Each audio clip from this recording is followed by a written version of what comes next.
ओम सभी को नमस्ते जी। आज बात करेंगे हम बच्चों के आज जो बिगाड़ हो रहा है इसका कारण क्या है। अमेरी ऋषियों की बात करें तो ऋषियों ने 16 संस्कार लिखे हैं और कहते हैं संस्कारों से आत्मा और शरीर ऐसा सुसंस्कृत हो जाता है जिससे संतान बहुत योग्य बनती है, श्रेष्ठ संतान बनती है। और वो संस्कार आज लोग भूल ही गए हैं। आज कितने संस्कार याद रहे लोगों को? विवाह संस्कार कर लेंगे और उसमें भी कहेंगे जल्दी जल्दी निपटाओ, बच्चे का नाम रखने का कर लेंगे।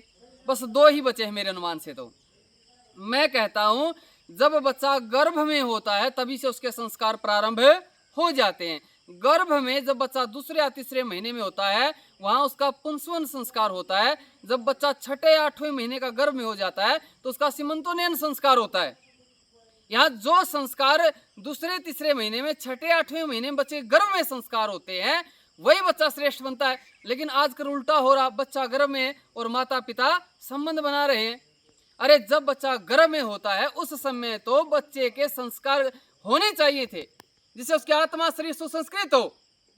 लेकिन माता पिता अपनी वासनाओं में डूबे हुए हैं। तो मैं आपसे पूछना चाहता हूं जब बच्चा गर्भ में हो और माता पिता संयमित जीवन ना जी रहे हो तो उनके अभिमन्यु पैदा होगा क्या जो चक्कर भी तोड़ देगा?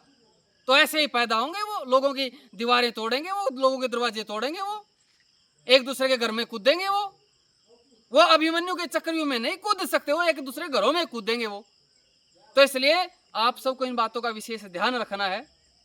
इन बातों पर बहुत आपको समझना है कि आज जो युवाओं के पतन का कारण है कहीं ना कहीं उसमें बड़ों की भी भूमिका ना हो।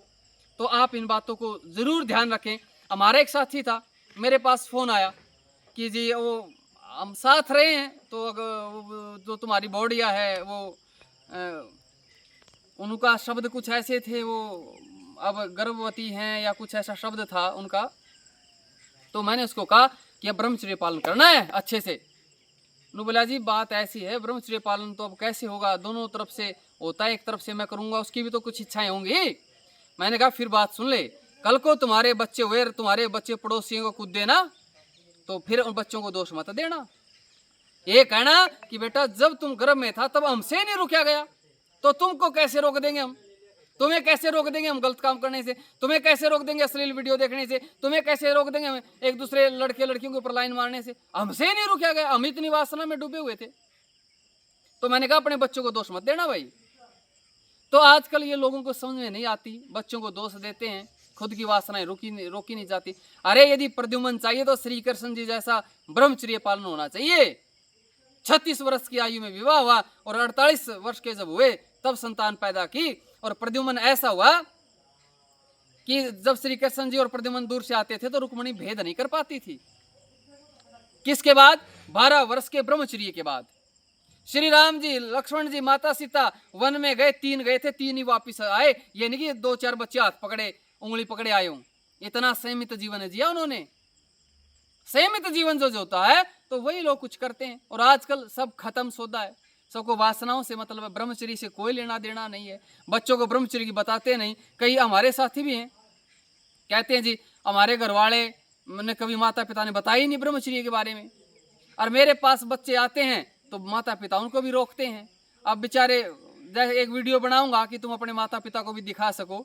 कई बार मेरी वीडियो भी दिखाते हुए महसूस करते हैं बच्चे कि इनकी वीडियो कैसे दिखाएं हम, क्योंकि मैं गलत नहीं बोलता, मैं स्पष्ट बोलता हूं और स्पष्ट बातें लोगों को चुभती हैं।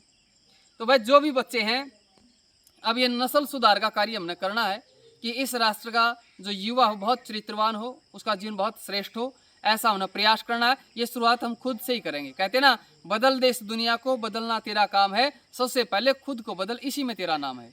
तो सबसे पहले खुद को बदलना होगा भाई।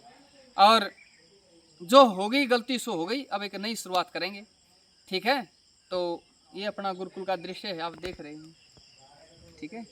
बड़ा पहाड़ी क्षेत्र है, बादल उठ रहे हैं पहाड़ों से, आप देख रहे होंगे बादलों को उठते हुए भी, ठीक है ना? तो बस उधर की मत करो। हाँ ठीक है जी, नमस्ते सभी को।